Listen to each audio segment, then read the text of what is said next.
ایک ایسی ذات جن کا ذکر قرآن مجید میں بھی موجود ہے۔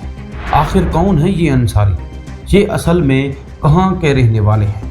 ان کا جد امجد کون ہے؟ یمن سے ان کا کیا تعلق ہے؟ مدینہ منورہ میں یہ کیسے آئے اور یہ ہندوستان میں کیسے آئے؟ ہندوستان کے سوائے یہ کہاں کہاں آباد ہیں؟ ان کے مشہور لوگ کون سے ہیں؟ کیا یہ اصل میں عرب ہیں یا ہندوستانی؟ ہندوستان اور پاکستان میں آج کل اصل انصاری کس جگہ موجود ہیں؟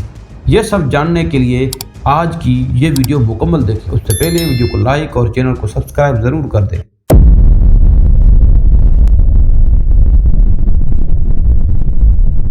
انصاری کا لفظ النصر سے نکلتا ہے، جس کا مطلب ہے مدد کرنا، اور انصاری کا مطلب ہے مدد کرنے والے لوگ۔ انصاری ذات کو انصار کا لقب سرور کائنات حضور اکرم صلی اللہ علیہ وسلم کی طرف سے ملا، جس کا مطلب تھا مدد کرنے والے، کیونکہ آپ حضور کریم صلی اللہ علیہ وسلم کے فرمان کی بجا آوری کرتے ہوئے مدینہ کے انصاریوں نے مکہ سے آنے والے مہاجرین کی بڑھ چڑھ کر مدد کی۔ اس طرح ایک بے مثال بھائی چارہ بھی ان انصاریوں کی وجہ سے قائم ہوا۔ انصار اور مہاجرین کا ذکر قرآن مجید میں بھی آیا ہے۔ میرے خیال میں یہ دنیا کی واحد قوم ہے جس کا ذکر قرآن مجید میں شامل ہے۔ مہاجر اور انصار میں سے انصار ہی وہ قوم یا قبیلہ ہے جو اصلی پہچان کے ساتھ پائی جاتی ہے۔ مہاجرین میں تو سب مسلمان شامل تھے، انصار میں چند قبیلے ہی تھے۔ غزوہ بدر سے پہلے جب حضور اکرم صلی اللہ علیہ وسلم نے صحابہ کرام کو مشورے کے لیے جمع کیا تو مہاجرین نے جان نثارانہ تقریریں کی۔ اس کے بعد تاجدار مدینہ نے انصارین کی طرف دیکھا، کیونکہ ان کے ساتھ یہ معاہدہ طے تھا کہ انصار صرف اس وقت تلواریں اٹھائیں گے جب دشمن مدینے میں چڑھائی کریں گے۔ تو سعد بن عبادہ انصاری جو سردار بنو خزرج تھا، اس نے کہا، یا رسول اللہ، آپ حکم دیں تو ہم سمندر میں بھی کود پڑیں گے۔ ہم حضرت موسیٰ علیہ السلام کی قوم کی طرح یہ نہیں کہیں گے کہ آپ اور آپ کے خدا لڑیں۔ ہم آپ کے دائیں سے بائیں سے، آپ کے آگے سے پیچھے سے موجود ہیں، ہم آپ کے لیے لڑیں گے۔ ان انصارین کا تعلق دو بڑے قبیلوں سے تھا، بنو خزرج اور بنو اوس۔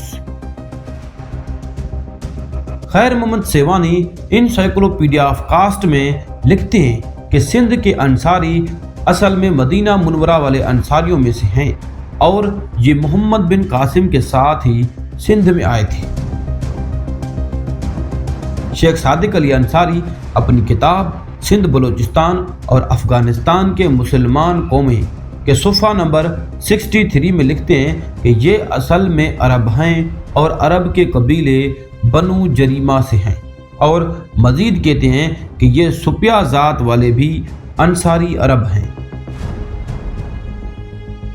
کچھ روایات کے مطابق یہ حضرت ابو ایوب انصاری خالد بن زید کی اولاد الخزراج قبیلے میں سے ہیں۔ مصعب بن عمر 173 افراد کے ساتھ ہجرت کے بعد مدینہ منورہ میں تاجدار مدینہ نبی اکرم صلی اللہ علیہ وسلم کی دل و جان سے مدد کی تھی، جن میں حضرت ابو ایوب انصاری خزرجی کی ممتاز حیثیت تھی۔ اس کے بعد یہ انصار کہلائے گئے۔ شیخ صادق علی انصاری لکھتے ہیں کہ یہ انصاری بنیادی طور پر یمنی ہیں، یعنی یہ یمن ملک کے رہنے والے عربی نسل ہیں۔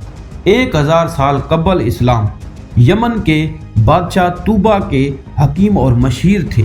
یہ طوبہ یمن کا بادشاہ اپنے امراء اور فوج کے ساتھ مدینہ منورہ پہنچا تو وہاں کچھ قیام کے بعد وہ مدینہ سے جانے لگے تو انصارین نے اپنے بادشاہ سے درخواست کی، یہ وہ جگہ ہے جہاں آخری رسول خدا صلی اللہ علیہ وآلہ وسلم ہجرت کر کے آئیں گے۔ ہم چاہتے ہیں کہ ہمیں بھی یہاں رہنے دیا جائے تاکہ ہم ان کا استقبال کر سکیں۔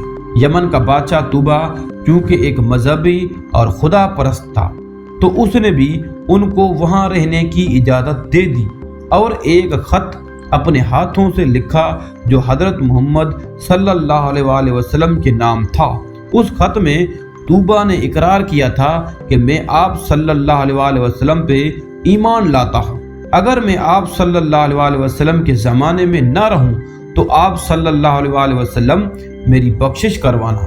یہ خط نبی آخر الزمان حضرت محمد مصطفیٰ صلی اللہ علیہ وسلم کو 1053 سال کے بعد ملا، جو پیڑھی در پیڑھی محفوظ رہا اور آخر میں حضرت ابو ایوب انصاری کی امانت میں تھا۔ سر ڈینزل بسٹن نے انصاریوں کے بارے میں لکھا ہے کہ برٹش انڈیا کے زمانے میں 7215 شیخوں نے اپنا اندراج انصاریوں میں کروایا ہے۔ ان میں سے 1501 امبالہ اور 1539 ملتان اور باقی صوبہ بھر میں ادھر ادھر بکھرے ہوئے ہیں۔ پانی پت کے شیخوں کا ایک بہت بڑا حصہ خود کو انصاری کہتا ہے، لیکن ان دنوں یہ خود کو انصار کے بجائے مہاجر کہلاتے ہیں۔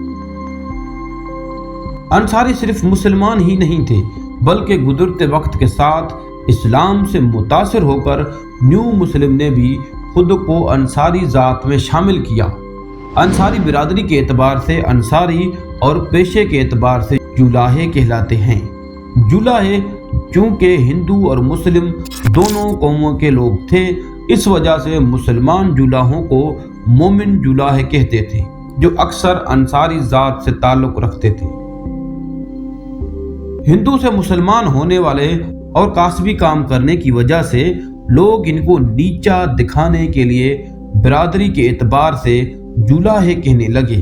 یہ فقط جولاہے تھے اور خود اشراف طبقے کے لوگ سرکاری ملازمتوں پہ قابض رہے، اس لیے انصاریوں سے ان کو جولاہے لکھتے اور لکھواتے رہے، یہاں تک کہ 1921 کی پاپولیشن میں بھی ان کو جولاہا لکھوایا۔ مگر 1931 کی آدم شماری میں انصاریوں نے اسی بات پہ خاص توجہ دی اور پیش قدمی کرتے ہوئے اپنی ذات کی جگہ پہ انصاری لکھوایا اور پیشے کی جگہ پہ جولاہا لکھوایا۔ ہندوستان بہار کے انصاری اور سیون سندھ کے انصاری صحابی رسول حضرت ابو ایوب انصاری کی نسل سے ہیں، جو اصل میں یمنی ہیں۔ اس کے سوائے دیگر ذاتوں کی طرح ہندو سے مسلم ہونے والے لوگوں نے بھی انصاریوں میں شمولیت اختیار کی۔ اس وجہ سے بہت سارے نیو مسلم انصاری بھی شامل ہیں، جو اصل عرب نہیں بلکہ ہندوستانی ہیں۔ اس کے سوائے ان میں بہت ساری رسومات اور رواج ہندوستانی اور مقامی لوگوں والے پائے جاتے ہیں، جیسے اپنی ذات سے باہر شادی نہ کرنا وغیرہ، ظاہر کرتا ہے کہ یہ اصل عرب نہیں۔ برِ صغیر میں انصاری اپنے بڑوں کے نام کی نسبت سے جانے اور پہچانے جاتے رہے ہیں، جیسے صدیقی انصاری، فاروقی انصاری، اوسی انصاری، خزرجی انصاری وغیرہ۔ پنجاب میں انصاری برادری کے لوگ اکثر اولیاء کرام اور علماء کرام کے ساتھ صحبت میں رہے۔ جب پنجاب میں اولیاء کرام اور صوفیاء کرام نے دعوت اسلام شروع کی تو ان کے ساتھ انصاری بھی تھے، جنہوں نے دین کی تبلیغ کرنے میں اولیاء کرام کا ساتھ دیا۔ انصاری برادری کی علمی خدمات، دینی خدمات، سادہ مزاجی اور صوفیانہ عادات کی وجہ سے جلد ہی معتبر ذاتوں میں شمار ہونے لگا۔ یہی وجہ ہے کہ پنجاب میں انصاریوں کو اعلیٰ ذاتوں میں شمار کیا جاتا ہے۔ گزرتے وقت کے ساتھ انصاری برادری نے خود بھی بدلنا شروع کیا، حتیٰ کہ انگریزوں کے دور حکومت میں انصاریوں نے اپنی زیادہ توجہ بزنس اور کاروباری نظام اور ہنر کی طرف دی۔ اس وقت یہ برادری کپڑا، تیل اور دیگر مشہور اور فائدہ مند دھندوں میں مصروف ہو گئے، اور گزرتے وقت کے ساتھ یہ کراچی، لاہور، ملتان، ممبئی، کلکتہ، دہلی اور دیگر شہروں کے مشہور تاجر بن گئے۔ پاکستان میں انصاری اسلام آباد، فیصل آباد، لاہور، راولپنڈی، ملتان، سیالکوٹ، کراچی، سکھر، خیرپور، لاڑکانہ، حیدرآباد، ہزارہ، آزاد کشمیر وغیرہ میں رہتے ہیں۔ اس کے سوائے یہ ہندوستان میں بھی بڑی تعداد میں بہار، امبالہ، گڑگاؤں، دہلی، کرنال، روہتک، سرسا،